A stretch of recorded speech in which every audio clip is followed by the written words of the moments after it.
আসসালামু আলাইকুম। অনেকদিন পর আমি আসলে আপনাদের সাথে কথা বলতে আসছি। মেট্রো রেল এগুলা নিয়ে একটা ভিডিও বানাইতে হইব।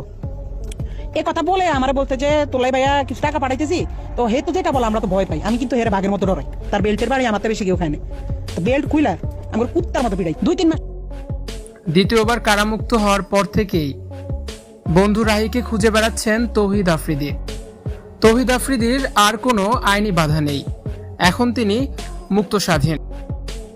আর তাই তৌহিদ আফ্রিদি এখন খুঁজে বেড়াচ্ছেন তাকে ধরিয়ে দেওয়া বন্ধু রাহিকে। সম্প্রতি দ্বিতীয়বারের মতো কারামুক্ত হয়েছেন আলোচিত ইউটিউবার তৌহিদ আফ্রিদি। তবে জেল থেকে বের হওয়ার পরপরই তার একটি নতুন পদক্ষেপ নিয়ে নেট দুনিয়ায় তৈরি হয়েছে তোলপাড়। বিশ্বস্ত সূত্রে জানা যায়, কারামুক্তির পর থেকেই তৌহিদ আফ্রিদি মরিয়া হয়ে খুঁজছেন তারই এক সময়ের ঘনিষ্ঠ বন্ধু রাহিকে। কিন্তু কেন হঠাৎ রাহিকে সন্ধান করছেন তৌহিদ আফ্রিদি? পেছনে কি তবে লুকিয়ে আছে কোনো গোপন হিসাব নিকাশ?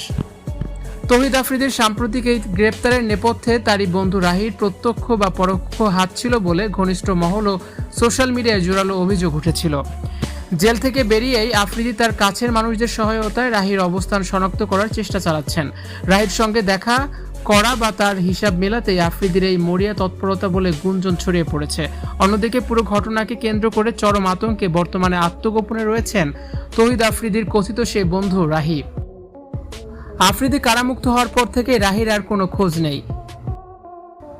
রাহি এখন সম্পূর্ণ গা ঢাকা দিয়েছে।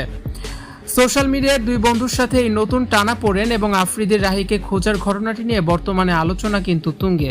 এটি কেবল ব্যক্তিগত দ্বন্দ্ব নাকি এর পেছনে বেরিয়ে আসবে অন্য কোনো চাঞ্চল্যকর তথ্য, তা দেখতে মুখিয়ে আছে পুরো নেট পাড়া।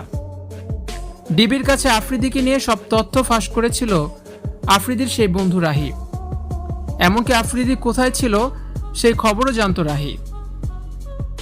ভিউয়ার্স, এই বিষয় নিয়ে আপনাদের মূল্যবান মতামত অবশ্যই কমেন্টস করে জানাতে পারেন। ভিডিওটি দেখার জন্য আবারও ধন্যবাদ।